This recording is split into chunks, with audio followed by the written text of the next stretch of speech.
Guys, आप सभी लोगों का स्वागत है क्यूरेटिव योगा का एक नए फ्रेश और कमाल एपिसोड में। नमस्कार दोस्तों, मैं हूं अंतरीप और आप देख रहे हैं curative yoga.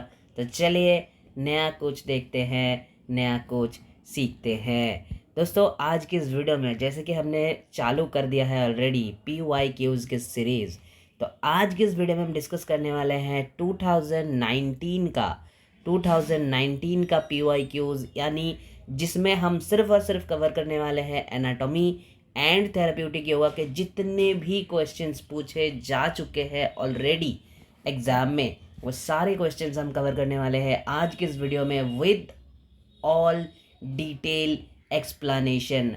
So are you ready guys? It's time to say get set go. Let's start and go ahead in this video. So first question जो आया था, जो पूछा गया था UGC नेट 2019 में, ये पूछा गया था। पहला क्वेश्चन क्या था? पहला क्वेश्चन जो था वो है फोबिया के बारे में था। Phobia is a disorder of which type? Phobia किस तरीके के डिसऑर्डर है? आपको 4 ऑप्शन दिया गया, इनमें से एक चूज करना है। पहला ऑप्शन आपको बोल रहा है जनरल एंग्जाइटी डिसऑर्डर, कि यह आंसर है। दूसरा ऑप्शन में आपको बोला जा रहा है कि एक्सेस और लैक ऑफ स्लीप। क्या इससे रिलेटेड, इससे कोई रिलेशन है फोबिया का? फोबिया का मतलब क्या होता है? फोबिया हम लोगों ने पढ़ा है, आप लोगों ने। अगर किसी ने फोबिया के बारे में नहीं जानते हैं, अब तक किसी ने नहीं पढ़ा है, तो हमारे चैनल में फोबिया के वीडियोस अवेलेबल है। अब जाके वहाँ पे सारे के सारे जनरल एंग्जाइटी डिसऑर्डर्स, सारे के सारे फोबियाज, इसके बारे में इन डिटेल जाके पढ़ लो। वीडियोस चैनल पे अवेलेबल है और टाइटल यही है, जनरल एंग्जाइटी डिसऑर्डर्स टाइटल है उस वीडियो का। उसमें फोबिया वगैरह सब कुछ कवर कर चुके हैं हम, ठीक है। फिर इससे कोई रिलेटेड फोबिया से है ही नहीं, फोबिया के साथ इसका कोई रिलेशन है ही नहीं, लैक ऑफ स्लीप, ठीक है। फिर हम कह रहे हैं डाइजेस्टिव डिसऑर्डर। फोबिया कब से डाइजेस्टिव डिसऑर्डर होने लगे? डाइजेस्टिव डिसऑर्डर आप सब लोगों ने पढ़ चुके हैं। डाइजेस्टिव डिसऑर्डर तो नहीं है तो आप कह सकते हो कोई फिजिकल डिसऑर्डर है नहीं। तो इन तीनों को जब आप एलिमिनेट कर दोगे, ये 3 आंसर को जब आप ऐसे ऐसे एलिमिनेट कर दोगे, तो आपके पास तो एक ही ऑप्शन बचा है, जनरल एंग्जाइटी डिसऑर्डर। जी हाँ, जनरल एंग्जाइटी डिसऑर्डर्स। कल आपको जनरल एंग्जाइटी डिसऑर्डर्स ना बोलकर इन शॉर्ट आपसे पूछा जा सकता है कि बताओ GAD क्या है? GAD ये क्या है? इसका मतलब है जनरल एंग्जाइटी डिसऑर्डर। इसको शॉर्ट में, इन शॉर्ट इसे GAD कहा जाता है दोस्तों, इसको याद रखना।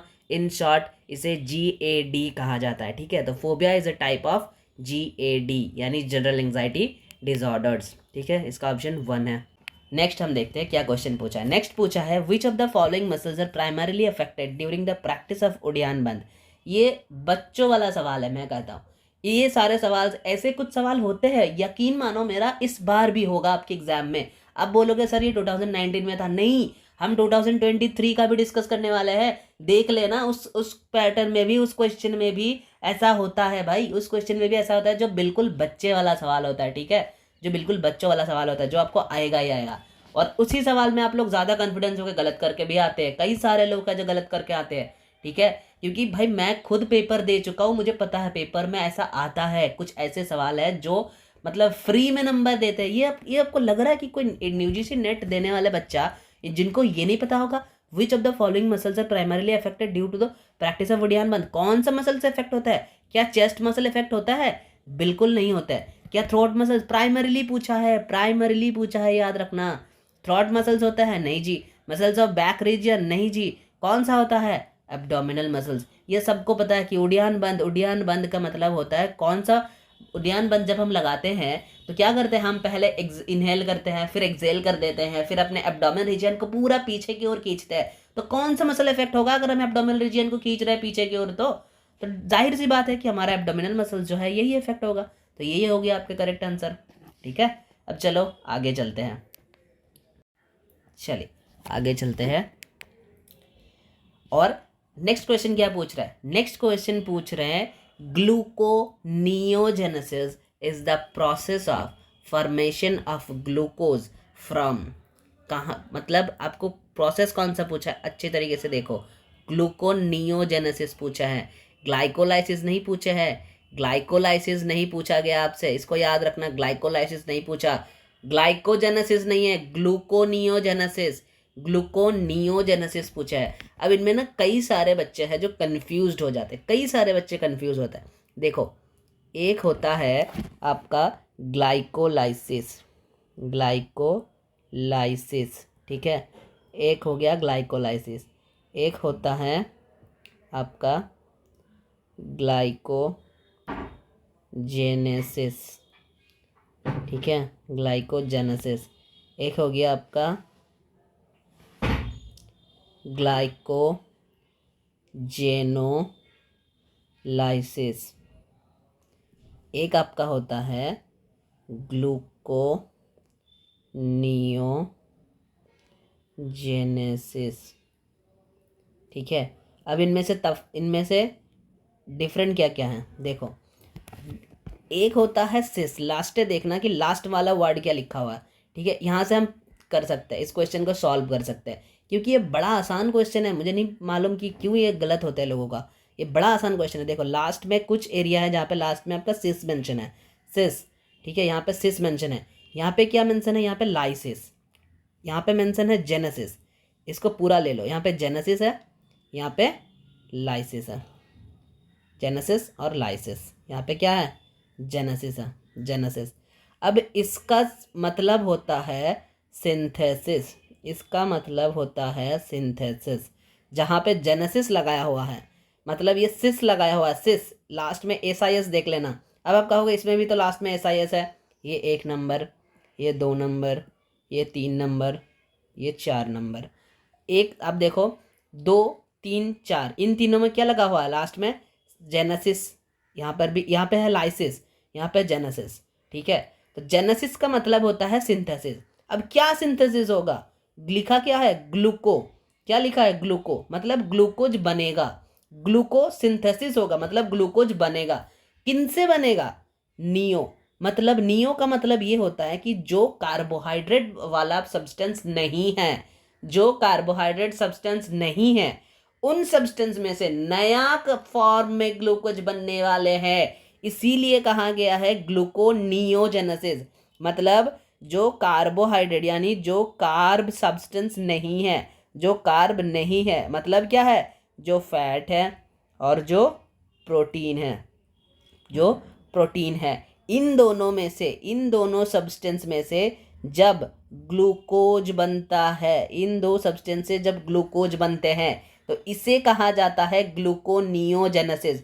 मतलब कार्ब से ग्लूकोज नहीं, फैट और प्रोटीन से जब ग्लूकोज बनता है, तब हम उस साइकिल को कहते हैं ग्लूकोनियोजेनेसिस, ठीक है। ये हो गया 4 नंबर का। अब देखो यहाँ पे भी क्या लगा है, यहाँ पे लगा है लाइसिस। लाइसिस का क्या मतलब होता है, लाइसिस का मतलब होता है ब्रेक डाउन। लाइसिस का मतलब होता है जी ब्रेक डाउन। लाइसिस का मतलब क्या होता है, ब्रेक डाउन होना। कौन ब्रेक डाउन होगा, क्या लिखा है उसके पहले, glycogen, glycogen, glycogen break down होगा, ग्लाइकोजन ब्रेक डाउन होगा। मतलब ये जो साइकिल है ये स्टार्ट होगा ग्लाइकोजन से। ये साइकिल जो है इसका इनिशिएशन सब्सटेंस क्या होगा इस साइकिल का, वो है ग्लाइकोजन। यानी ग्लाइकोजन ब्रेकडाउन होगा और ग्लाइकोजन ब्रेकडाउन होके कुछ प्रोडक्शन होगा। इस साइकिल को कहते हैं ग्लाइकोजेनोलाइसिस, यानी यहाँ पे ग्लाइकोजन ब्रेकडाउन होगा।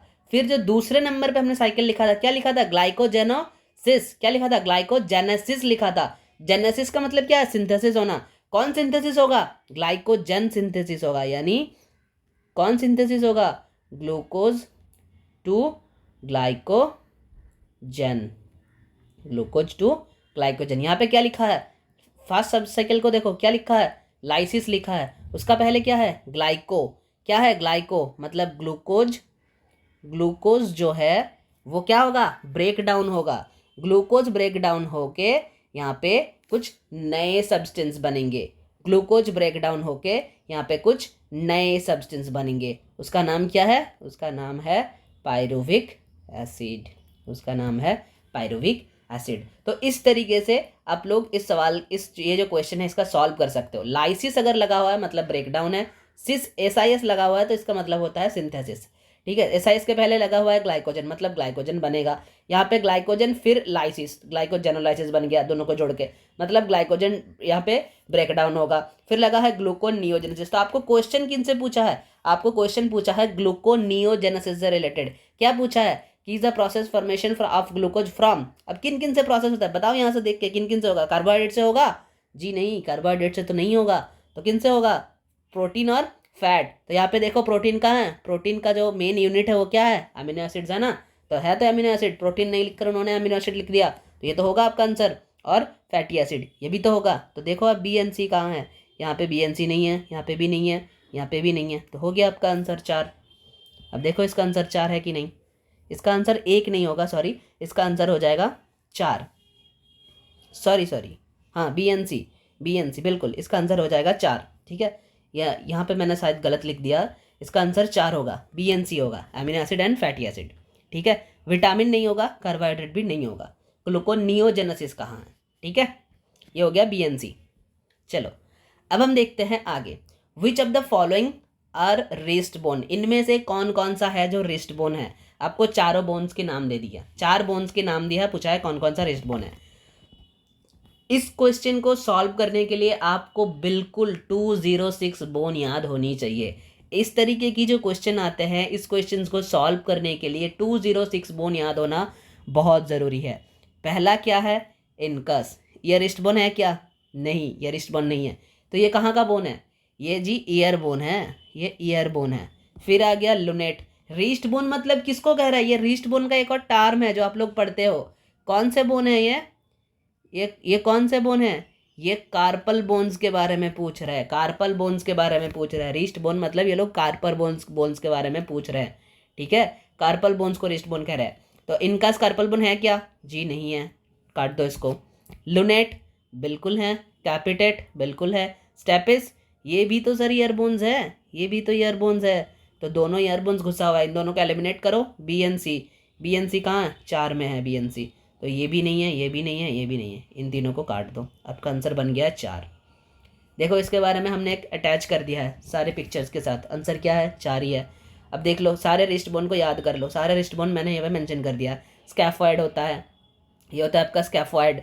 फिर है आपका लुनेट, ठीक है। फिर है ट्राइक्वेट्रम, फिर है आपका पीसीफॉर्म, उसके ऊपर में ट्राइक्वेट्रम के ऊपर में होती है। फिर ट्रैपजॉइड होती है, ट्रैपजॉइड।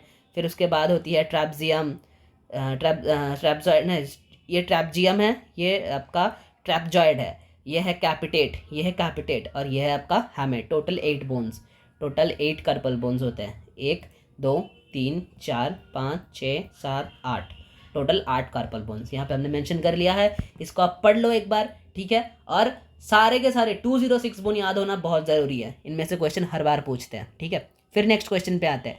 नेक्स्ट क्वेश्चन क्या कह रहे हैं? नेक्स्ट क्वेश्चन कह रहे हैं the vascular coat of eye is composed of, यानी आँख में जो हमारा वस्कुलर कोट होते हैं वो किन से बनी होती है? वो 3 चीज़ों से बनी होती है जो वस्कुलर कोट है। इस क्वेश्चन को करने से पहले मैं आपको कुछ दिखाना चाहूँगा, पहले इसको देख लीजिए फिर इस क्वेश्चन को करना। जिनको पता है वो कर दो पहले आंसर, जिनको पता है वो अपना आंसर टिक कर लो, ठीक है। जिनको नहीं पता उनके लिए हम जा रहे हैं आगे, ठीक है। उनके लिए देखिए, ये जो वस्कुलर कोट होती है, ये जो वस्कुलर कोट है ये 3 चीज़ों से बनी है। वस्कुलर कोट जो है ये 3 चीज़ों से बनी है। कौन कौन से? Choroid, ciliary body and iris, 3 चीज़ों से बनी है। Choroid, ciliary body and iris. तो कोरोइड किसे कहते हैं? ये जो लेयर है, ये जो लेयर आपको दिख रहा है ना, ये पूरा लाल जो लेयर आपको दिख रही है, इसको कहते हैं कोरोइड। ये जो लाल लेयर आपको दिख रही है पूरा इस आँख में ऐसे पूरा जो दिख रही है, इसको कहते हैं कोरोइड, ठीक है। और कोरोइड कि ठीक एंड में, जहाँ पे कोरोइड एंड होता है वहाँ से जो स्टार्ट होता है उसको हम कहते हैं सिलियरी बॉडी। ये जो येलो वाला पोर्शन आपको दिख रही है सिलियरी बॉडी, इसे क्या कहा जाता है? इसे कहा जाता है सिलियरी बॉडी, ठीक है। इसे कहते हैं सिलियरी बॉडी। और आइरिस, आइरिस बिल्कुल आउटर लेयर होती है, लेंस के बाहर जो होती है, लेंस के बाहर जो प्रोटेक्शन है ये वाला, इसको कहते हैं आइरिस। लेंस के बाहर जो प्रोटेक्शन होती है उसको कहते हैं आइरिस। और इन तीनों को, ये पूरा एक वस्कुलर लेयर है, इसके बाहर में एक और लेयर है जिसको हम कहते हैं आउटर लेयर। इसके बाहर में, जिसको फाइब्रस लेयर भी कहा जाता है, फाइब्रस लेयर, ठीक है। इसके फाइब्रस लेयर भी कहते हैं, इसके बाहर वाले जो लेयर है इसको फाइब्रस लेयर कहते हैं। और ये वस्कुलर लेयर है। इस वस्कुलर लेयर तो 3 चीज़ों से बना है। कौन कौन सा? एक है आइरिस, एक है कोरोइड, एक है सिलियरी बॉडी। अब चलते हैं अपने क्वेश्चन पर। ये देखो यहाँ पर मैंने एक कलरफुल पिक्चर दे दिया, ये एक स्केच था, ये एक कलरफुल पिक्चर है, आप यहाँ से भी देख सकते हो, ठीक है। यहाँ पर भी आपको मेंशन हुआ है आइरिस, यहाँ पर भी आपको मेंशन हुआ है कोरोइड, और यहाँ पर भी आपको मेंशन हुआ है सिलियरी बॉडी। तीनों चीज़ें यहाँ पर भी मेंशन है, ठीक है। तो अब क्वेश्चन में आ जाओ। 3 चीज़ों से लेकर बना था, क्या क्या? Iris, ciliary body and choroid. यहाँ पे देखो आइरिस कहाँ है, आइरिस है। सिलियरी बॉडी है, नहीं है। कोरोइड है जी। सी एंड डी आंसर है। तो सी एंड डी कहाँ है, 3 वाले। हो गया आपका आंसर, सी एंड डी में मिल गया। अब बचा कौन, 2, स्क्लेरा। हाँ जी, ये होगा तो नहीं, स्कॉर्निया। ये इस क्वेश्चन के लिए आंसर तो नहीं है, लेकिन इसको भी देख लो, क्या पता कल यही पूछ ले आपके। स्क्लेरा क्या होता है, इसके वाले जो व्हाइट वाला लेयर होती है, ये देखो, ये होती है स्क्लेरा। ये जो आप देख रहे हो ना, ये जो व्हाइट व्हाइट पोर्शन होती है आँख में, ये जो व्हाइट व्हाइट पोर्शन आप दिख रही है, ये जो व्हाइट वाला पोर्शन दिख रहे हो, ये एक्चुअली स्क्लेरा है।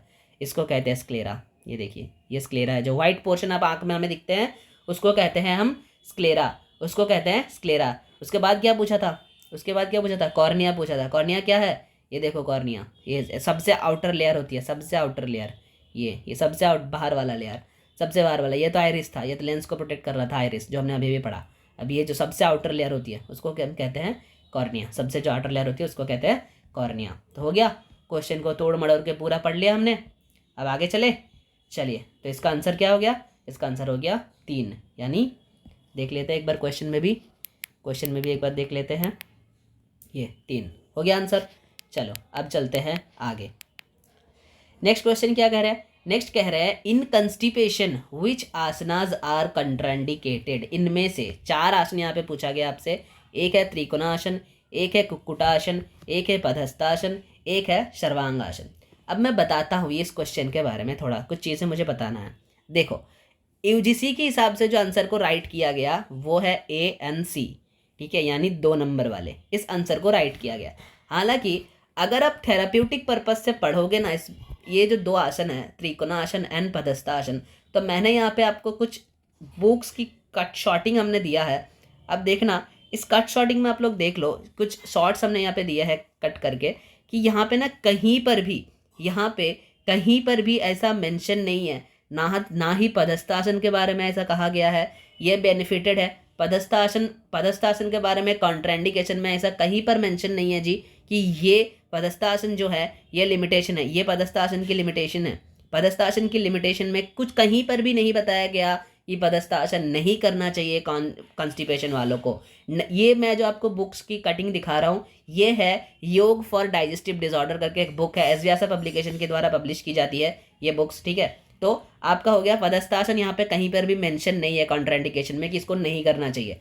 ये मैं जो बुक्स कटिंग आपको दिखा रहा हूँ, ये एस व्यासा योग पब्लिकेशन की है, योगा फॉर डाइजेस्टिव डिसऑर्डर, उनकी बुक्स है ये, ठीक है। अगर आप ले लो APMB, तो APMB में ये मेंशन नहीं है, ठीक है। APMB में ये मेंशन नहीं है कॉन्ट्राइंडिकेशन में कि इसको नहीं करना चाहिए, ठीक है। हालांकि जो मैं बुक में स्क्रीनशॉट यहाँ पे डाला हो, इस बुक में एक एक ऐसा सीरीज होता है जहाँ पे बताया गया है कि कंस्टिपेशन के लिए क्या क्या आसन करनी चाहिए, हर एक डाइजेस्टिव डिसऑर्डर के बारे में, लाइक IBS, IBD, इन सब के बारे में यहाँ पे मॉड्यूल्स बताया हुआ है। तो पदस्थासन को इन्होंने कॉन्ट्राइंडिकेशन में नहीं डाला है।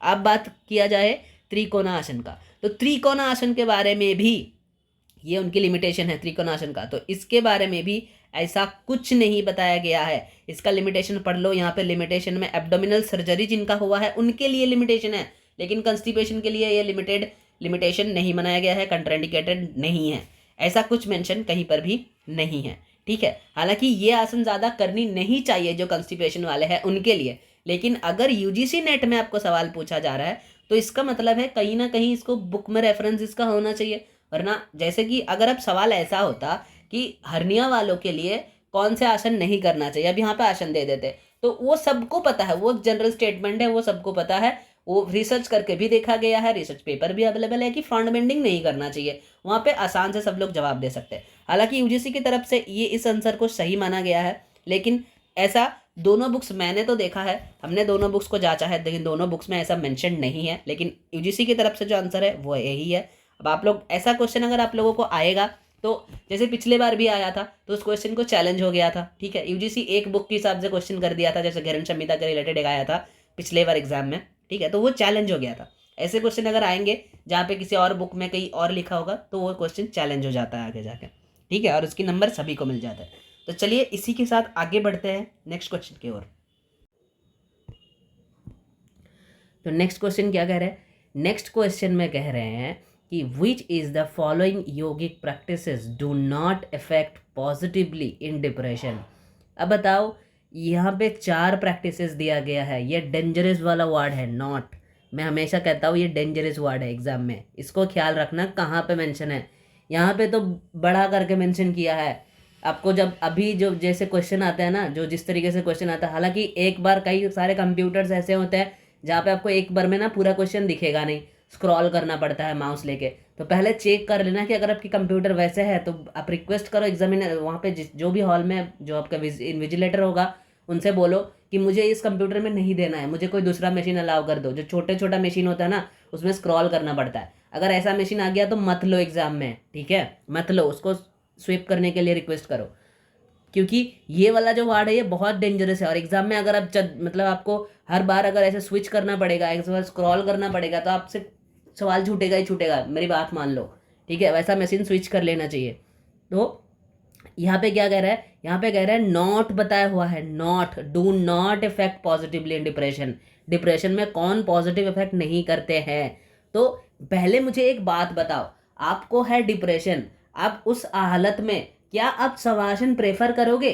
डिप्रेशन की पेशेंट है उसको आप शवासन प्रेफर करोगे?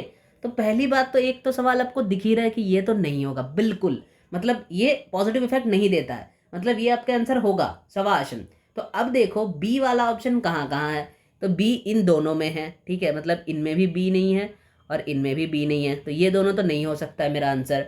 अब डी एंड सी इन दोनों के बीच में कौन होगा? एक मुझे बात बताओ, पहले डी में आपको कह रहा है कि भ्रामरी प्राणायाम और दूसरे में बोल रहा है कपालभाति, तो भ्रामरी डिप्रेशन की पेशेंट को आप भ्रामरी करवाओगे? क्योंकि भ्रामरी प्रैक्टिस किस लिए होती है, भ्रामरी कहाँ, भ्रामरी में क्या बताया गया है हमारे टेक्स्ट के हिसाब से अगर आप देखोगे तो भ्रामरी क्या बताया गया है कि भ्रामरी आपको चैंटिंग करना होता है। भ्रामरी में सॉरी भ्रामरी में आपको माँ करा चैंटिंग करनी होती है ना, आंखें बंद करके आपको षण्मुखी मुद्रा लगाना पड़ता है, फिर आपको मौकार चैंटिंग करना होता है। तो भ्रामरी में क्या होती है, आपको हमें नाच सुनाई देती है, भ्रामरी के जैसे हमें नाच सुनाई देती है, ठीक है। तो ये वाला प्रैक्टिस जो है, क्या ये आपको मेडिटेशन, मतलब ये प्रैक्टिस जो है ये आपको पॉजिटिव इफेक्ट देगा डिप्रेशन के पेशेंट को? जी नहीं। अगर पेशेंट डिप्रेशन की है तो उसको भ्रामरी कराने की कोई ज़रूरत नहीं है, उसको हैपोजेट प्रैक्टिसेस कराओ, लाइक भस्त्रिका करवाओ, उनको कपालभाति कराओ, उनको कोई सूर्य नमस्कार कराओ, डायनामिक एक्सरसाइजेस कराओ, ये सारी चीज़ें उनको पहले प्रैक्टिस कराना चाहिए, फिर धीरे धीरे धीरे धीरे उनको शवासन में लेके आओ, मेडिटेशन कराओ। जैसे डिप्रेशन की पेशेंट का मेडिटेशन करवाओगे तो उसी तरीके से भ्रामरी भी पहले उनको पॉजिटिव इफेक्ट नहीं देते हैं जी। तो इसलिए शवासन और भ्रामरी ये दोनों चीज़ें नहीं करानी चाहिए, यानी आपका आंसर हो जाएगा बी एंड डी, यानी ये वाला आपका आंसर हो जाएगा। सी आपका आंसर नहीं होगा, सी आपका आंसर नहीं हो सकता, ठीक है। हो गया आंसर 1, यानी बी एंड डी। चलो अब हम चलते हैं आगे। असर्शन रीजनिंग का सवाल है, क्या कह रहा है, कह रहे हैं फोटो असर्शन में क्या कह रहा है, असर्शन कह रहे हैं photo sensitive pigments are found in cones of eye. मतलब हमारे आँख में जो कोन कोस होती है, कोन कोस, वहाँ पे क्या फाउंड कर, वहाँ पे हमें क्या मिलते हैं, वहाँ पे हमें मिलते हैं photo sensitive pigments, photo sensitive pigments मिलती है। यानी कोन कोस में हमारे आँख में जो दो तरीके की सेल होती है ना, एक होती है रॉड सेल और दूसरा होता है कोन सेल। एक होती है रॉड सेल, दूसरा होता है कोन सेल। तो क्या कह रहा है कि इस कोन सेल में हमें फोटो सेंसिटिव पिगमेंट्स मिलते हैं। जी बिल्कुल, ये बात एकदम सही है, फोटो सेंसिटिव पिगमेंट्स मिलते हैं जी कोन कोस में, मतलब ए तो मेरा सही है।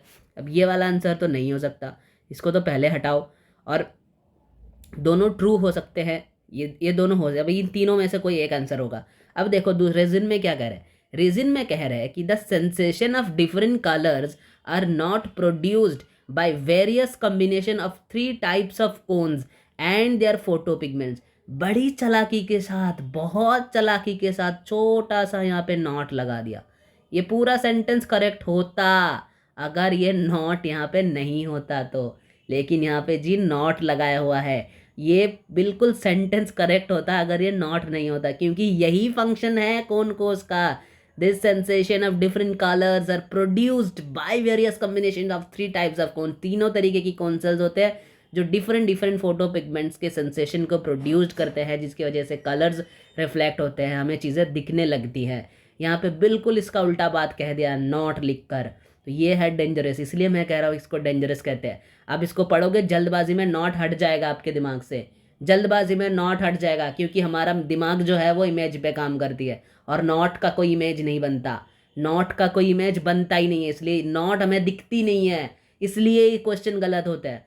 तो मतलब इसका रीजन गलत है जी, नॉट लगाया हुआ है नॉट, इसलिए मैं कहता हूँ अच्छी तरीके से शांत दिमाग से पढ़ो, नॉट लगाया हुआ है, मतलब ए तो सही है लेकिन आर खुद फॉल्स है, रेज एक्सप्लेनेशन तो छोड़ो, ये फॉल्स है, आर सही नहीं है, तो ए ट्रू आर इज फॉल्स, यानी 3 नंबर हो जाएगा आपका आंसर। ये देखो रॉड सेलर कौन सेल्स के बारे में हमने डेटा डाल दिया यहाँ पे, rod cells are highly sensitive to light and functioning in night vision, और रॉड सेल्स जो है ये लाइट सेंसिटिव होती है, ये हमें रात में भी दिखने में मदद करती हैं। और cone cells are capable of detecting wide spectrum of light photons and are responsible for colour vision, ये हमें कलर को पहचानने में मदद करती है जो कोन सेल्स होती है। यही बात यहाँ पे कहा गया है, यहाँ पे यही बात कहा गया लेकिन नॉट लगा दिया, मतलब पूरा डिनाई कर रहे हैं इस बात को, तो बिल्कुल ये स्टेटमेंट गलत हो गया आपका, है ना। हो गया आंसर 3। चलो अब चलते हैं आगे, क्या कह रहे हैं, arrange the following sequential order. अब इसको सीक्वेंशियल ऑर्डर में डालने के लिए कहा है, ये यूरिनरी ट्रैक है पूरा, सीक्वेंशियल ऑर्डर इसमें देख लो, जिनको याद है वो कर लो, पहले इसको पॉज करके आंसर कर लो, मैं आंसर बताता हूँ। देखो ये पूरा आपका यूरिनरी ट्रैक है, सबसे ऊपर कौन है, सबसे ऊपर है आपका जी किडनी, फिर कौन है, किडनी से यूरेटर के माध्यम से ये आते हैं ब्लडर में, यूरेटर दोनों तरफ किडनीज में से 2 यूरेटर निकल के ऐसे ब्लडर तक आती है, जिसके माध्यम से यूरिन ब्लडर में आते हैं, ब्लडर में स्टोर होते हैं। जब ब्लडर फुल हो जाते हैं तो यूरिन क्या होता है, यूरेथ्रा के माध्यम से यूरिन बाहर निकल जाते हैं, यूरेथ्रा के माध्यम से ऐसे यूरिन हमारा बाहर निकल जाते हैं। तो पहले कौन है, किडनी, ये हो गया हमारा 1 नंबर। दूसरा कौन है, दूसरा है जी हमारा यूरेटर। फिर तीसरा हो गया कौन, तीसरा हो गया हमारा ब्लडर। और चौथा कौन हो गया जी, चौथा हो गया हमारा यूरेथ्रा। अब देखो क्वेश्चन में क्या है, पहला कौन था, किडनी था, मतलब पहले होगा बी, पहले होगा बी। दूसरा कौन था, दूसरा था जी हमारा किडनी से कौन निकल रहा है, दोनों किडनी से 2 यूरेटर निकल रहे हैं, मतलब ए में है, तो ये हो गया हमारा दूसरा। तीसरा कौन है, यूरिनरी ब्लैडर था तीसरा, मतलब सी। और लास्ट में डी, बी ए सी डी, बी ए सी डी पहले नंबर में हमें दिख रही है, ये भी नहीं है, ये भी नहीं है, ये भी नहीं है। चलो हो गया। अब 2 डिटेक्ट करने से भी आंसर नहीं बनता, क्योंकि आप कहते हैं कि पहले हम बी को ढूंढ लेंगे, तो देखो बी इसमें भी है 1 नंबर में, बी इसमें भी पहले है, 3 में, बी 4 में भी पहले है, ठीक है। फिर कहोगे कि ए सर उसके बाद, ठीक है चलो ए, देखो बी के बाद ए 1 में भी है, बी के बाद ए 3 में भी है। ये क्वेश्चन बड़ा डिफिकल्ट बनाया था, आपको एक इन दोनों में से भी एक पता होना चाहिए। इसके बाद अगर करोगे यूरिनरी ब्लडर तो आपका आंसर निकल जाएगा सी। ये देखो 3 नंबर पे सी कहीं पे नहीं है, ठीक है। हो गया आपका answer B S C D. तो ये सबसे आसान तरीका होता है, ये कर लोगे तो गलत होने के, आसान तरीका नहीं, आसान में नहीं बताऊंगा, ये टाइम टेकिंग है, लेकिन गलत नहीं होगा। 2 नंबर आपके पास 100% गारंटी, इस 2 नंबर गारंटी है आपके पास, ठीक है, क्योंकि ये जाना पहचाना सा क्वेश्चन है, इसको गलत करने की कोई मतलब ही नहीं बनता। ये सब आपके हाथ में नंबर है, इसको गलत करके आओगे ना तो हाथ से फिसल जाएगा एग्जाम में, ठीक है। ये बन गया। अब देखो, अब कह रहा है मैच करने के लिए क्या क्या बताया हुआ है, इधर क्या बताया, ए में बताया मेलियस, मेलियस बताया हुआ, मेलियस, मेलियस कहाँ का बोन है जी, ये जी ईयर का बोन है, हम लोगों को पता है। मैक्सिला ये अपर जॉ में होती है। स्कैफॉइड कहाँ होती है, ये जी रिस्ट में होती है। स्टर्नम कहाँ होती है, ये चेस्ट में होती है। मतलब ए का हुआ 3, ए का 3 कहाँ है, ए का 3 यहाँ पे भी नहीं है, यहाँ पे भी नहीं है, यहाँ पे भी नहीं है। चलो ये भी काट दो, ये भी काट दो, ये भी काट दो, बन गया आपका आंसर। देखने की ज़रूरत नहीं है, एग्जाम में ये हो गया ना, ये 100% कन्फर्म है। इस तरीके की क्वेश्चन ये 100% कन्फर्म है, बाकी मिलेगा ही मिलेगा, बाकी 100% कन्फर्म है। इसमें 2 नंबर आपको मिल गया, आप समझ लो। लेकिन क्योंकि अब हम POIQ कर रहे हैं तो हम देख लेते हैं एक और बार। बी क्या कह रहे हैं, मैक्सिला, मैक्सिला कहाँ होते हैं जी, अपर जॉ में। और लोअर जॉ को क्या कहते हैं, उसको कहते हैं मैंडिबल, उसको कहते हैं मैंडिबल। तो ये हो गया हमारा बी का 2, ये जी हमारा बी का 2। स्केफॉइड, स्केफॉइड होता है हमारा रिस्ट बोन जी, स्केफॉइड हमारा रिस्ट बोन है। 8 ये जो कर्पल बोन्स है, एक्चुअली ये कहाँ है, ये कौन से बोन है, ये जी हमारा कर्पल बोन है। हमने अभी थोड़ी देर पहले डिस्कस किया था 8 के 8 कर्पल बोन्स के बारे में, ठीक है। तो ये हो गया हमारा scaphoid bone, wrist bone.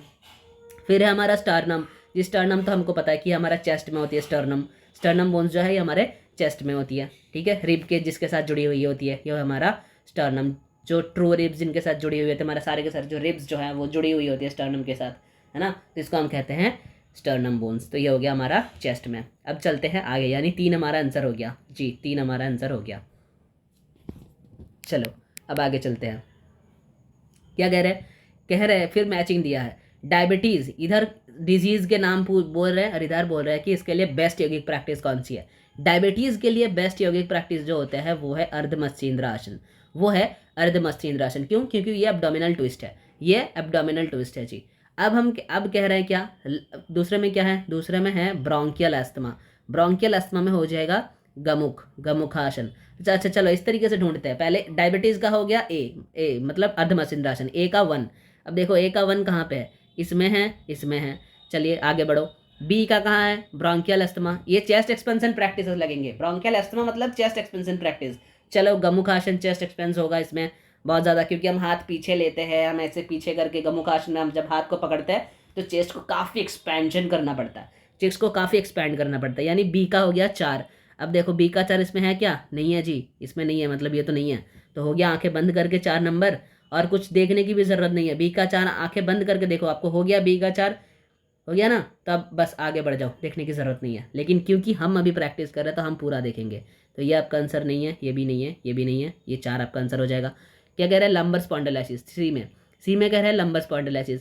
Lumbar spondylosis में कौन होगा जी, इसमें ताड़ासन, क्योंकि स्ट्रेचिंग करना पड़ता है ना। लंबर स्पॉन्डिलोसिस आपको हुआ है तो स्पॉन्डिलोसिस बताया हुआ है। 3 कंडीशन होता है, एक है स्पॉन्डिलोसिस, दूसरा है स्पॉन्डिलाइटिस, तीसरा है स्पॉन्डिलोलिस्थेसिस। अगर इन तीनों कंडीशन के बारे में आपको नहीं पता तो डिस्क्रिप्शन बॉक्स में जाओ, जाके देखो, लिंक्स दिए हुए हैं, इनके ऊपर वीडियो हम ऑलरेडी कर चुके हैं। वीडियो को जाके देख लीजिए एक बार, आपके बेहतर के लिए, आप बेहतर तरीके से इसको समझ जाओगे। फिर है माइग्रेन। माइग्रेन के लिए जो है उनको शवासन कराओ, माइग्रेन वालों को शवासन कराओ, राहत मिलेगी। ठीक है, तो हो गया आपका आंसर 4। Next peptic ulcer. अब देखो ये क्वेश्चन बड़ा चालाकी के साथ दिए है, ये डिजीज है, और ये हेडिंग्स को अगर नहीं पढ़ोगे ना कि हेडिंग्स क्या लिखा है तो ऐसा ही होगा। आप देखोगे पेप्टिक अल्सर, देखो पेप्टिक अल्सर में वस्त्र धोती नहीं करनी चाहिए, मतलब आप समझ रहे हो 1 का 3 तो होगा ही नहीं, एकदम बिल्कुल नहीं होगा। 1 का 3 इनमें भी है, इसे काट दो, इसे काट दो। अगर ऐसा करने के लिए जाओगे तो आपसे बड़ा बुद्धू और कोई नहीं है। क्यों मैं ऐसा कह रहा हूँ, क्यों कह रहा हूँ, क्योंकि ऊपर में देखो पहले लिखा क्या है, क्या लिखा है जी, ये कॉन्ट्राइंडिकेटेड यौगिक प्रैक्टिस पूछ रहा है डिजीज में। तो पेप्टिक अल्सर के लिए कौन कॉन्ट्राइंडिकेटेड है, पेप्टिक अल्सर के लिए जो कॉन्ट्राइंडिकेटेड है जी वो है हमारा वस्त्र धोती, वो है हमारा वस्त्र धोती। और इसे आप बात दे रहे थे अभी 1 का 3, मतलब इन दोनों को हम काट रहे थे और इन दोनों में ही आंसर होगा। ये नहीं है, ये भी नहीं है। अब आगे बढ़ो। Disc prolapse. डिस्क प्रोलैप्स मतलब आपका डिस्क, मतलब जो आपकी इंटरवर्टिब्रल डिस्क है वो प्रोलैप्स हो गया है, मतलब आपको फ्रंट बेंडिंग जी नहीं करना है। और फ्रंट बेंडिंग इनमें से कौन है, शशंगासन फ्रंट बेंडिंग आसन है, ये नहीं करना चाहिए, मतलब बी का 2। अब देखो ए का 3 और बी का 2 एक ही नंबर में है, ये भी नहीं है। फिर हम देख लेते हैं डिप्रेशन। डिप्रेशन में शवासन जी नहीं करनी चाहिए, मतलब सी का 4 मिल रहा है ना। D hypertension. हाइपरटेंशन वालों को कपालभाति ज़्यादा से ज़्यादा स्ट्रोक लेकर नहीं करना चाहिए, प्रैक्टिस ज़्यादा नहीं करनी चाहिए कपालभाति, हाइपरटेंशन के लिए ये कॉन्ट्राइंडिकेटेड होती है ना। चलो हो गया आपका आंसर, मिल गया सारे के सारे PYQs का आंसर। चलो बस फिलहाल वीडियो में इतना ही, ये हमने कवर कर लिया सारे के सारे 2019 में जो 150 क्वेश्चन था पेपर 2 में, उन 150 क्वेश्चनों में इतने ही थेराप्यूटिक योगा और एनाटॉमी रिलेटेड क्वेश्चन थे, तो इन सबको हमने कवर कर लिया। ये जून सर्कल का क्वेश्चन था, फिर हम कल करने वाले हैं दिसंबर सर्कल का क्वेश्चन। तो अगर आपको ये स्लाइड चाहिए हमारे तो मुझे डायरेक्टली आप व्हाट्सएप भी कर सकते हो, और अगर व्हाट्सएप नंबर मेरा नहीं है तो आप हमारे ऑफिशियल मेल पे मेल कर सकते हो, हम आपको ये स्लाइड पहुंचा देंगे। आपके मेल करने के तुरंत ही बाद हम आपको ये स्लाइड अवेलेबल करवा देंगे आप लोगों के लिए। तो बस दोस्तों फिलहाल वीडियो में इतना ही, फिर मिलते हैं आपके साथ अगले वीडियो में। तब तक के लिए stay healthy, stay happy and keep doing yoga. धन्यवाद।